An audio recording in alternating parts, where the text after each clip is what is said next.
Donc, dans notre étude suivie du livre de la Genèse, on va regarder au chapitre 4.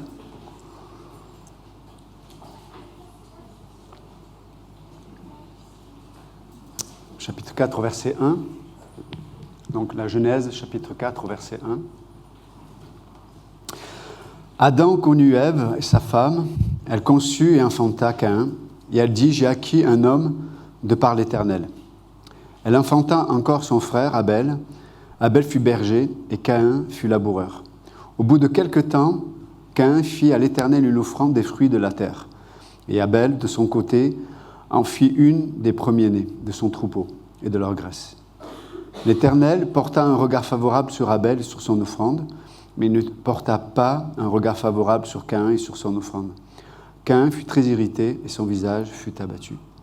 Père Céleste, merci encore dans ta grâce de venir parler au cœur de chacun, de chacune, afin que tu sois révélé tel que tu es, Seigneur. Ton beau nom de prions. Amen. Vous pouvez vous asseoir, merci.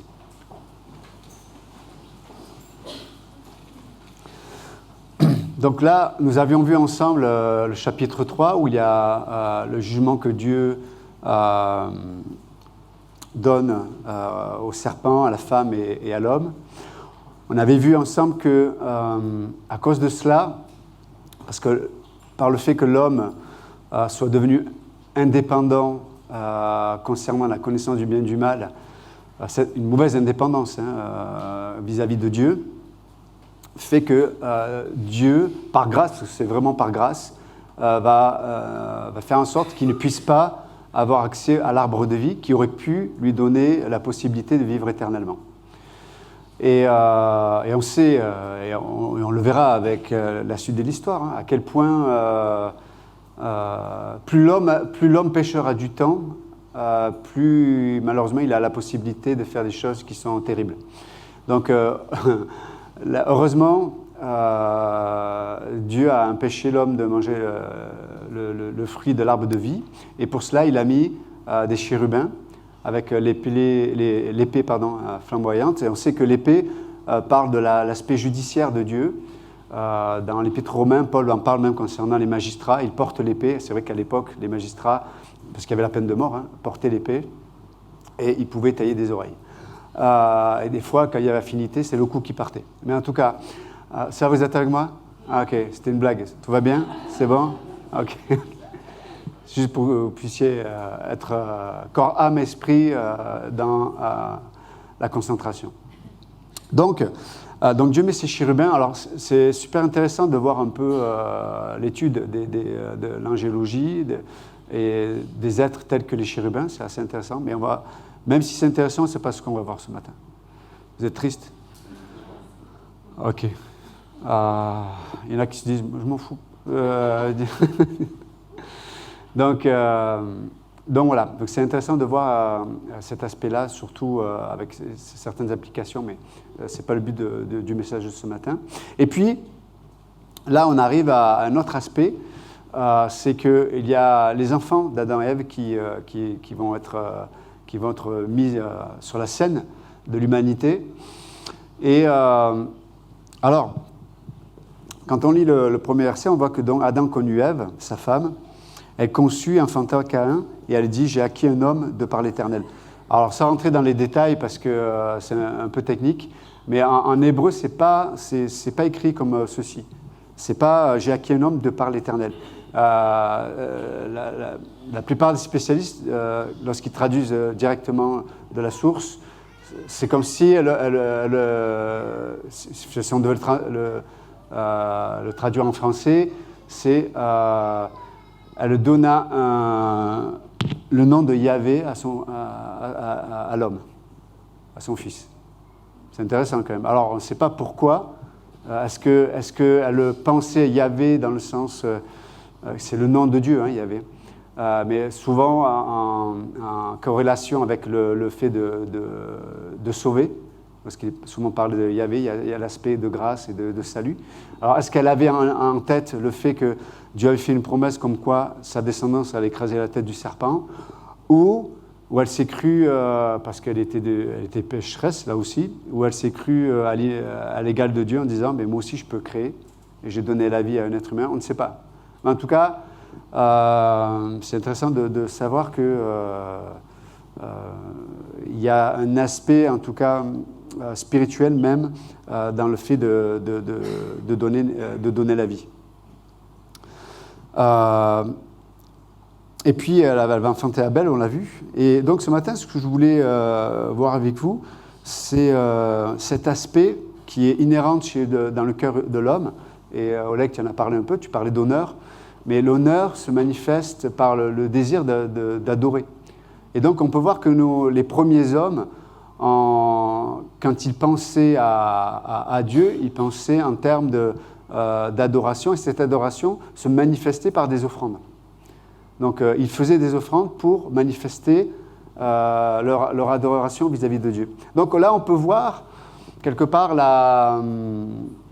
c'est la première expression de l'adoration des êtres humains, c'est au travers de cette offrande.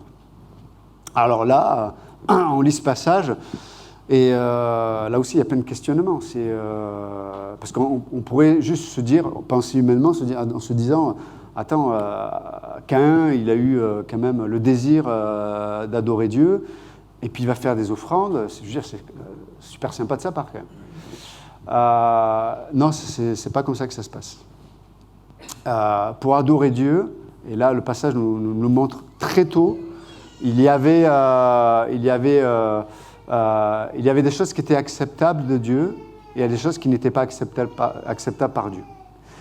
Ce n'est pas parce qu'on a une sincérité vis-à-vis du fait que nous désirions d'adorer Dieu que cela suffit. L'adoration, c'est toujours une expression de foi, et l'expression de foi, c'est toujours lié à la révélation. Qu'est-ce que Dieu dit ? L'Écriture le dit, or sans la foi, il est impossible de lui être, quoi ? Agréable. Donc, une adoration qui nous amène à ne pas être agréable à Dieu, est-ce que c'est réellement une adoration ? Je peux me faire plaisir, moi, en disant j'ai adoré Dieu. Mais est-ce que mon adoration est agréable ? D'accord ? Alors, on ne va pas ce matin rentrer dans l'introspection en se disant j'ai un détecteur d'adoration, pour voir si c'est agréable. On n'a pas de détecteur. Mais par contre, on a des éléments qui nous permettent de comprendre comment on peut réellement adorer Dieu. Parce qu'encore une fois, n'oubliez pas, en plus, nous, on est dans un contexte particulier, je pense, concernant l'histoire de l'humanité, on est dans un monde de l'histoire où philosophiquement parlant, l'homme a des idées très individualistes. Aujourd'hui, on dit qu'il n'y a pas de vérité et chacun a sa vérité. Et donc, du coup, on peut amener même cet état d'esprit-là vis-à-vis de Dieu. Ce que je veux dire par là, c'est que je peux penser à adorer Dieu, mais peut-être que ça me fait plaisir qu'à moi, la façon dont j'adore Dieu. Or, que je sache, le christianisme, c'est une question de relation. Donc, il doit y avoir une harmonie entre Dieu et moi et Dieu. Vous êtes d'accord avec moi ? Donc, la vraie question, c'est comment je peux adorer Dieu de la bonne façon. Des fois, je peux adorer Dieu de la bonne façon, et peut-être émotionnellement, mes émotions ne sont pas forcément positives. Mais peut-être que par la foi, j'ai adoré Dieu de la bonne façon. Des fois, je peux avoir des émotions positives, et peut-être que je n'ai pas adoré Dieu de la bonne façon. Et ça peut s'appliquer sur plein de domaines. Mais donc, là, on peut voir que première expression de l'adoration, offrande, et on voit que Dieu accepte et Dieu n'accepte pas certaines choses. Alors, dans Hébreu, on sait quand il est mentionné Abel dans le Nouveau Testament, il est mentionné Abel dans Hébreu 5, quand il dit que le sang de Christ parle plus que celui d'Abel.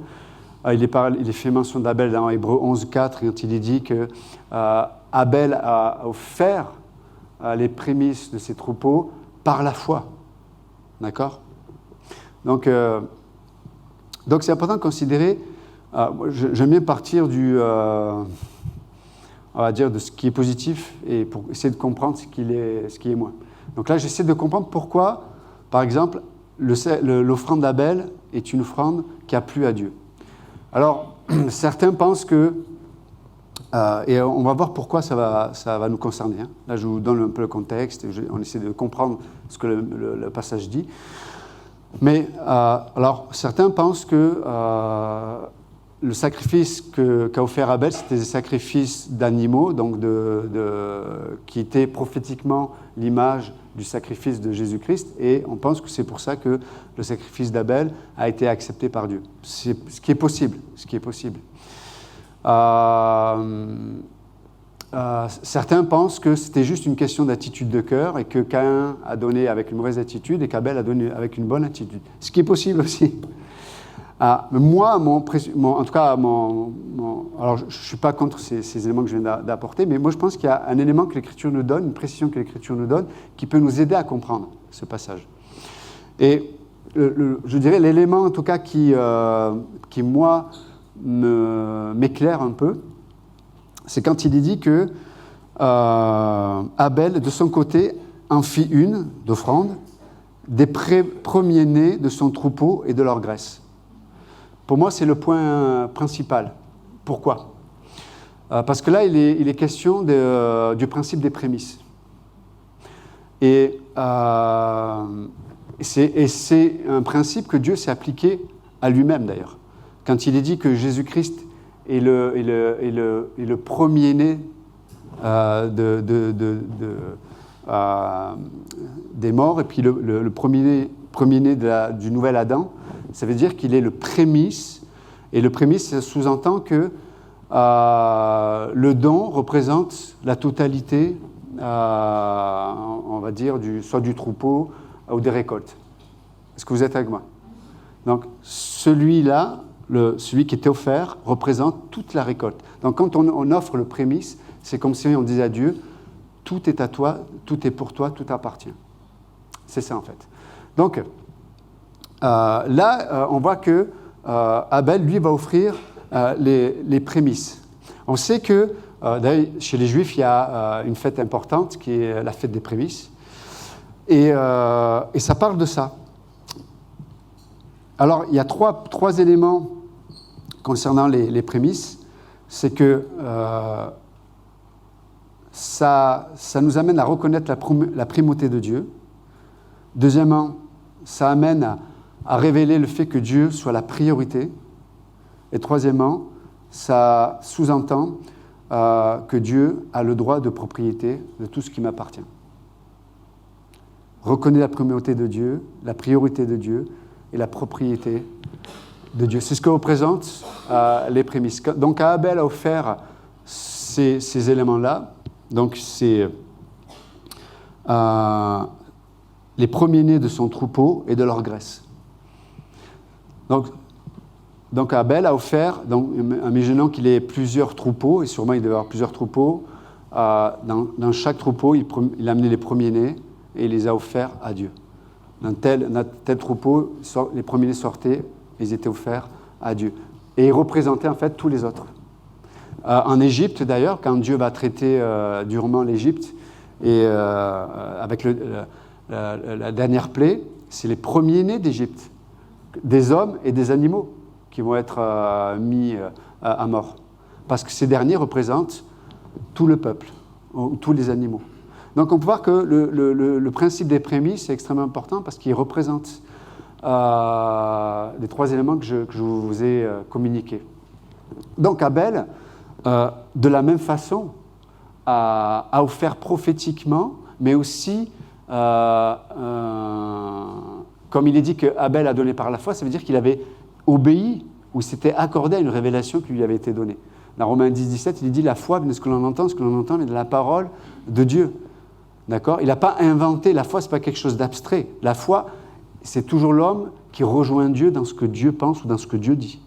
Pas quelque chose qui sort de moi. Non, la foi, la vraie foi biblique, c'est toujours une réponse vis-à-vis de ce que Dieu révèle.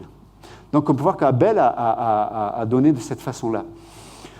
Caïn a donné, mais il n'a pas donné les prémices. Alors, vous savez que, notamment dans l'agriculture, les premiers fruits, premiers légumes, ce sont ceux qui ont le plus de valeur aussi.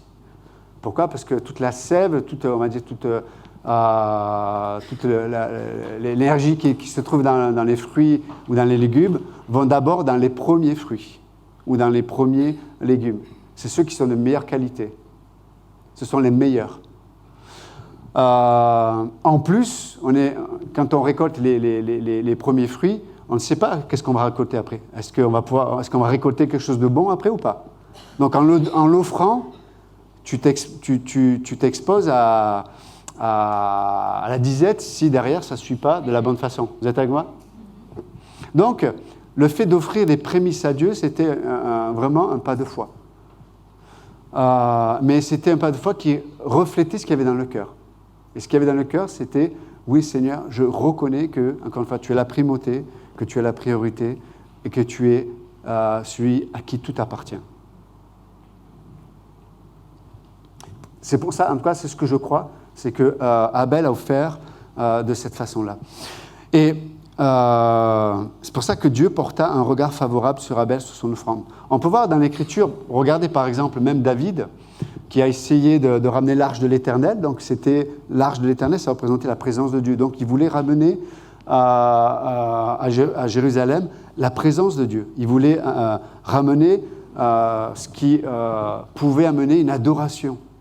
Et vous vous souvenez comment David avait fait? Il avait pris des chars, un peu comme faisaient les peuples païens, un char neuf avec des animaux qui n'avaient jamais porté de fardeau, et puis il va porter l'arche de l'Éternel. Et vous savez ce qui va se passer? Uza, qui était derrière l'arche va glisser, l'arche va aller tomber, il va mettre les mains sur l'arche, et il va mourir parce que Dieu n'était pas d'accord avec cette façon de faire. Pourquoi? Parce que Dieu avait légiféré, Dieu avait donné des instructions de comment on devait porter l'arche. D'accord? Donc David était sincère, David était motivé, David voulait adorer Dieu, mais il a voulu le faire à sa façon. À sa façon, ou alors comme ça se faisait à l'époque. Mais ce n'est pas comme ça que Dieu veut qu'on adore, veut qu'on l'adore. Et donc Dieu avait donné des instructions, il fallait des barres en or, il fallait que ce soit les Lévites qui portent sur leurs épaules l'arche de l'Éternel, etc., etc. Donc on peut voir que Dieu met un cadre sur comment l'adorer. Et je reviens un peu à notre texte, sur le principe des prémices. Parce que si on est honnête, on a du mal de façon concrète, on va dire, à laisser la première place à Dieu. Et ça se voit sur notre façon de parler, ça se voit la façon dont on parle, dont on pense, ça se voit à notre façon de mettre tellement de choses en place pour nous sécuriser. Or, ce qui doit être notre première sécurité, c'est la confiance que nous avons en Dieu. Donc, l'adoration, comme le rappelait quand tu parles d'honneur, mais l'adoration, ça fait partie de toute notre vie, en fait. Il n'y a pas un moment... bien sûr que là, on se réunit ce matin et on va adorer Dieu, on adore Dieu, et c'est un temps particulier, c'est un temps corporel. Mais dans ma vie personnelle, dans ma vie privée avec Dieu, vu que nous sommes effectivement le temple du Saint-Esprit, en fait, toute notre vie est une adoration. Toute notre vie est un culte. C'est pour ça, c'est vrai qu'on appelle nos rassemblements des cultes, mais ce n'est pas forcément approprié. Parce que toute notre vie devrait être un culte. Donc, si on devait parler en tout cas, du moment qu'on vit ensemble, ce serait plutôt un rassemblement. Mais notamment, le culte, c'est toute ma vie qui est un culte. Toute ma vie est dédiée à adorer Dieu. Et donc, je suis confronté à chaque instant à ma façon de comment j'adore Dieu. Alors, est-ce que j'adore Dieu parce que si je l'adore, je serai béni? Parce que des fois, vous savez, à cause du péché, on a une mentalité vendeur de tapis. Nous. Vous savez, c'est donnant-donnant. Je te fais un prix, et vous voyez, c'est toujours l'idée. Et malheureusement, on pense comme ça. On pense comme ça, c'est-à-dire, voilà, si je prie assez, si j'évangélise assez, si je viens assez, si ceci, si cela. Et donc, on a tout des principes, et on se dit, avec tout ce package, assurément, je vais être béni. Alors, si la motivation c'est ça, il y a un problème. Parce que du coup, quelle image on a de Dieu? Est-ce qu'on a l'image d'un Dieu qui donne parce qu'on le mérite? Parce que c'est ça en fait. Est-ce que Dieu donne parce qu'on le mérite? Si c'était ça, mes amis, on serait jamais bénis. Hein. Parce que nous, c'est comme le péché, on est conscient de certains péchés. Mais en fait, des fois, il y a des pensées, des émotions, des attitudes dont je ne suis même pas conscient qui sont des péchés. Et Dieu, dans sa grâce, alors qu'on confesse nos péchés, heureusement que le sang de Christ efface et nous purifie. Mais il purifie des péchés dont je suis conscient, mais de tous ceux, et c'est un wagon, dont je ne suis même pas conscient. Vous voyez ? Donc si on était sur l'aspect du mérite, on serait perdu. Or, Caïn est venu à Dieu sur ce terrain-là. N'oubliez pas, c'est à la sueur de ton front que tu récolteras. Donc il s'est dit, voilà ce que j'ai offert à Dieu. Et on voit qu'il a cette attitude-là par rapport à sa réaction. Quand Dieu dit, ton offrande n'est pas, je ne porte pas plaisir à ton offrande. On va voir qu'il va être vexé.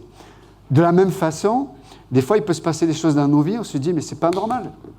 Avec tout cet engagement que j'ai vis-à-vis de Dieu, avec cette consécration, je devrais ne pas avoir de problème d'argent, je devrais avoir un super boulot, mon couple devrait vraiment, je me lève le matin, tout le monde sourit, il y a le soleil qui sort dans le salon. Mon enfant devrait déjà à 2 ans connaître la Bible par cœur, et puis, vous voyez, je veux dire, on a des idées vraiment qui sont bizarres, mais qui sont liées à un aspect qui est basé sur le mérite. Et de la même façon, ça, ce côté positif quand on travaille bien. Mais souvent, on travaille mal. Souvent, on n'est pas forcément des super chrétiens. Certains d'entre vous, hein, je sais que la majorité, vous êtes au top, mais il y en a qui sont comme moi et qui échouent souvent. Et là, tu te dis...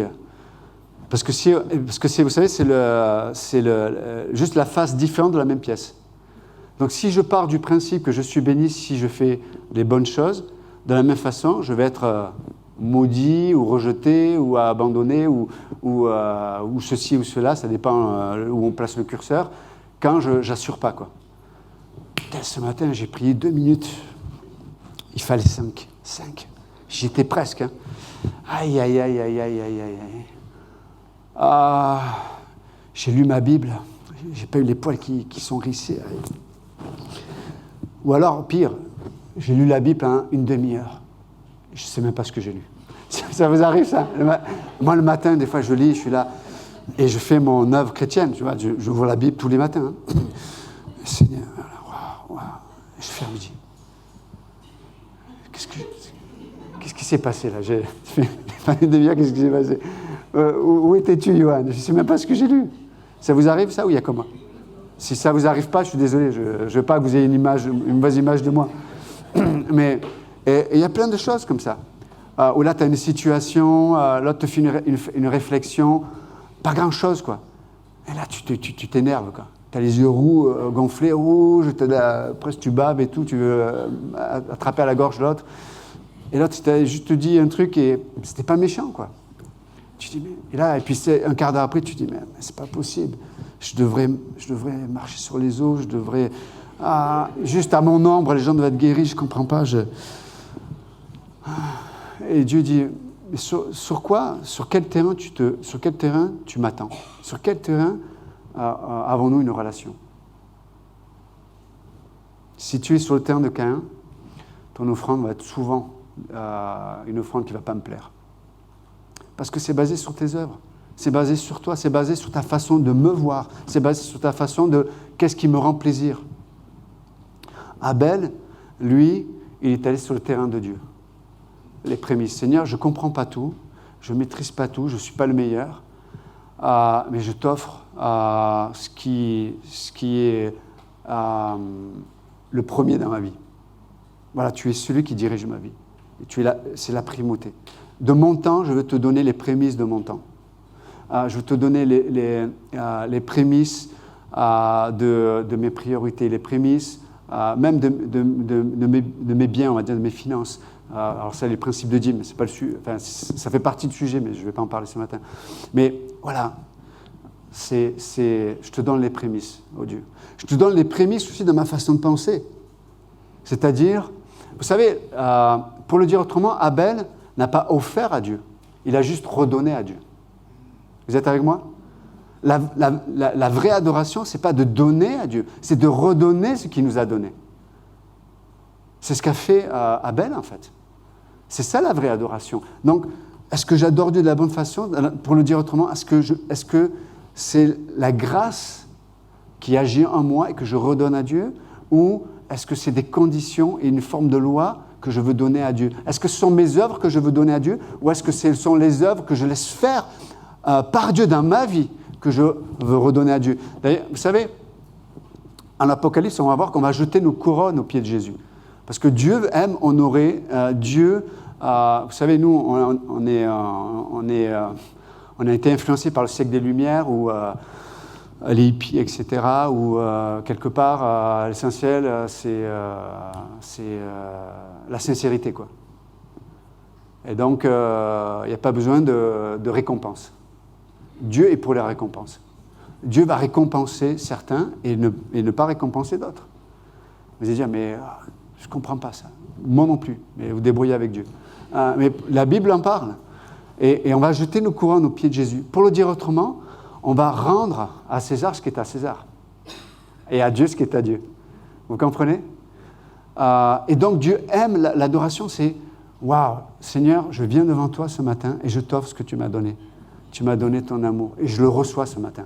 Je ne le sens pas, je ne le vois pas parce que peut-être les circonstances de ma vie sont difficiles, mais par la foi, tu dis que tu m'aimes et je le crois.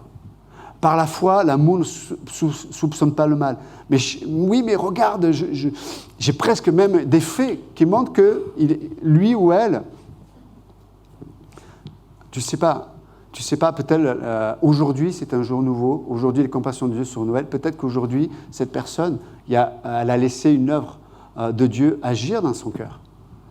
Et peut-être que toi, ta part, c'est d'aimer sans soupçonner le mal. Vous savez, on a une tendance à penser à la place des autres. C'est pour ça que les Français, d'ailleurs, on est un peuple très malade, parce qu'on est rempli de suspicion.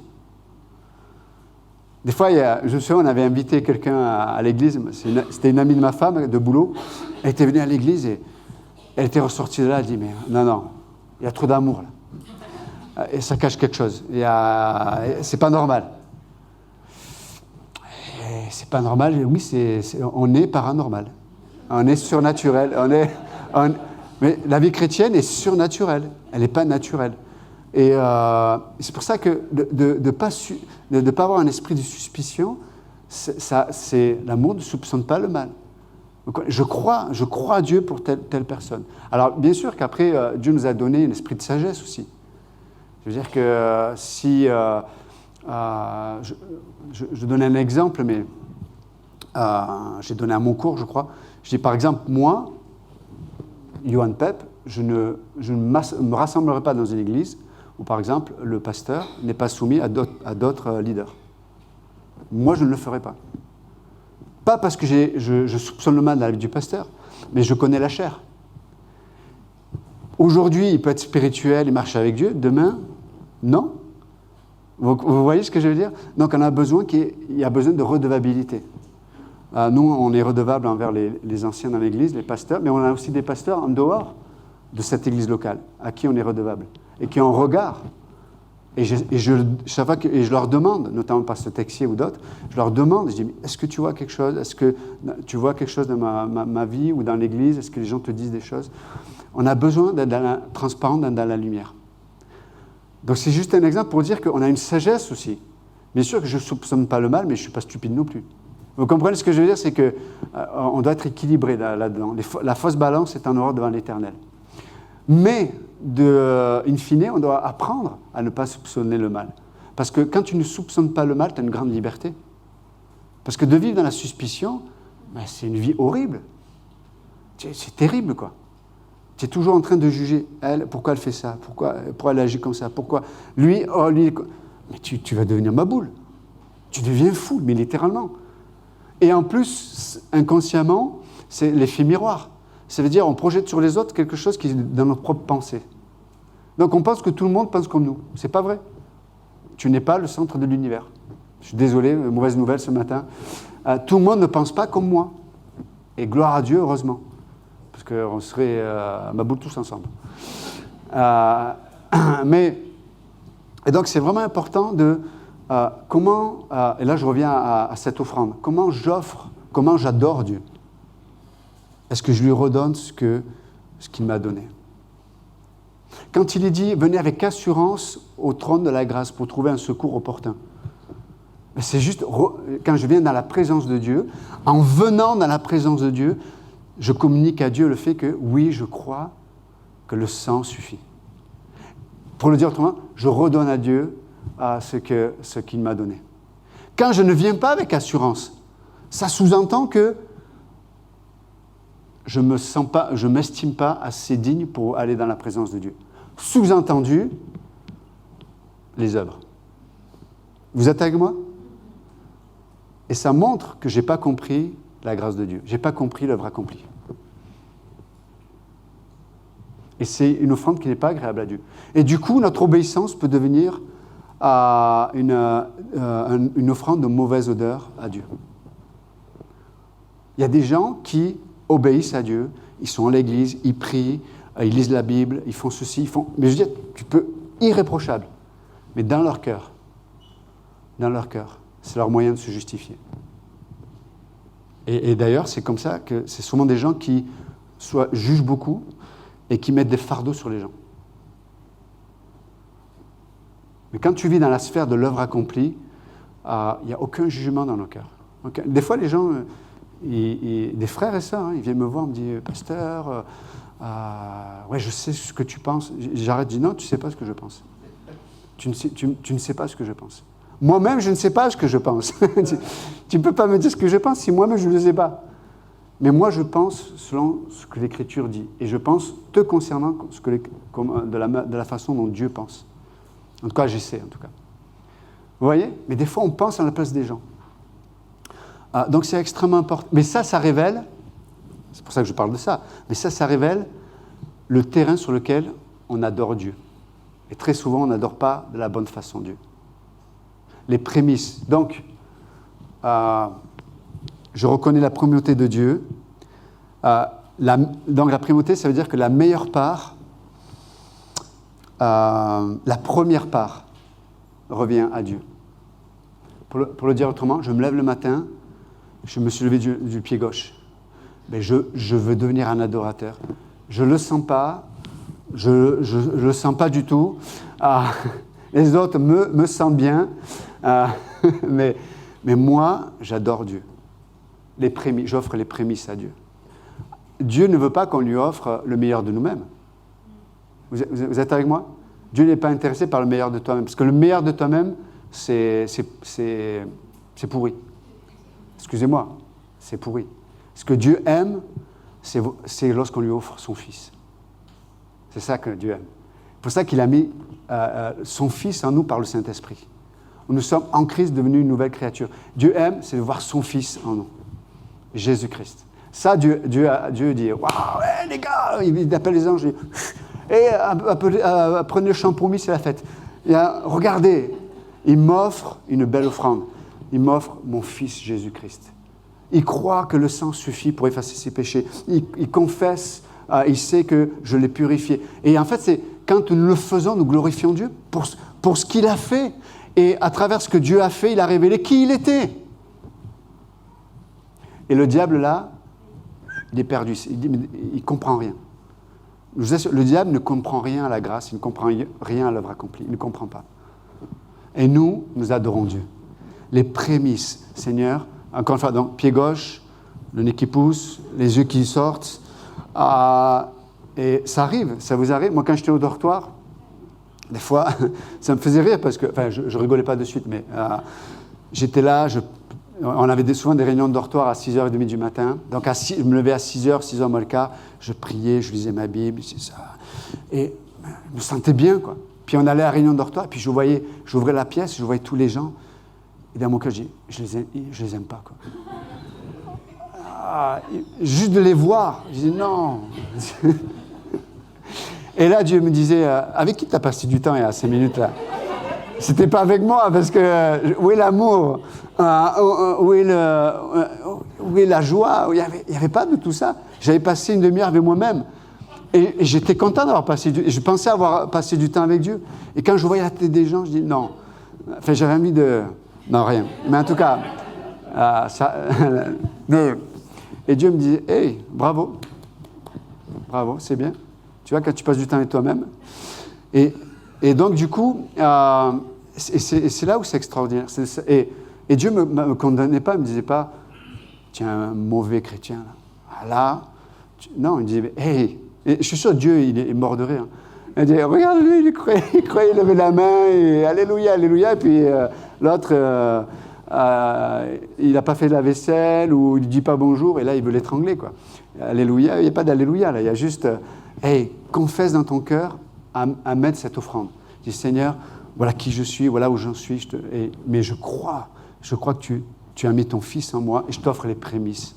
Je t'offre, pas ce que le meilleur de moi-même, mais je t'offre ce que tu as placé en moi, ton Fils Jésus-Christ. C'est pour ça Paul dit, mais Christ en vous, espérance de la gloire. C'est merveilleux.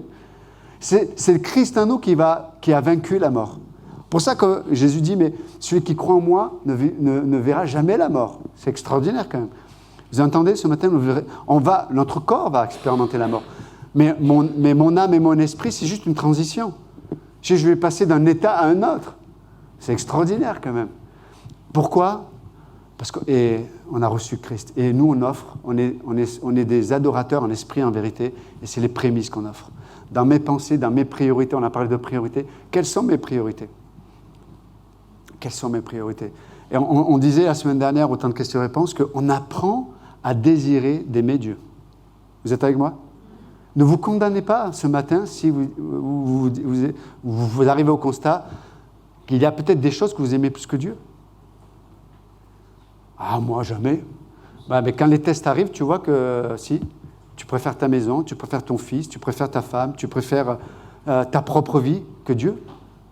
Oui, même des chrétiens. Vous, dans cette pièce, je le sais en plus. Non, mais mais on apprend à aimer, à désirer d'aimer Dieu, pardon. Et du coup, plus on se laisse gagner par Dieu, plus nos désirs deviennent les désirs de Dieu. Et fais de l'éternel tes délices, il donnera ce que ton cœur désire. C'est extraordinaire. Mais pourquoi ? Parce que dans mes priorités, j'apprends à offrir les prémices. Ma priorité aujourd'hui, c'est d'accepter de penser avec Dieu. Des fois, j'arrive en lisant la Bible. Des fois, j'ai besoin d'écouter un culte sur Internet ou de relire mes notes du culte ou d'un cours. Mais en tout cas, trouver de façon créative un moyen à ce que vous puissiez offrir ces prémices à Dieu. Et le troisième point, c'était, comme on le disait, de réaliser que Dieu, tout ce que j'ai, Dieu en est le propriétaire. Dieu en est le propriétaire. Et du coup, quand on sait ça, quand on croit ça, c'est plus facile de lui donner, non ? En tout cas, c'est tard, je vais arrêter, mais il y aurait tellement d'exemples pratiques à donner. Donc, juste s'encourager ce matin. Nous, on veut être des adorateurs qui offront à Dieu. Romains chapitre 12, nous offrons notre corps comme un sacrifice vivant, ce qui est bon, agréable et parfait de la volonté de Dieu va nous être révélé parce qu'en offrant notre corps, Dieu transforme notre intelligence, il renouvelle notre intelligence. Il nous amène à voir différemment nous-mêmes, et la vie et les autres. Et ça, c'est extraordinaire. Donc, Abel ou Caïn ? Abel ou Caïn ? Abel. Que Dieu vous bénisse. Merci.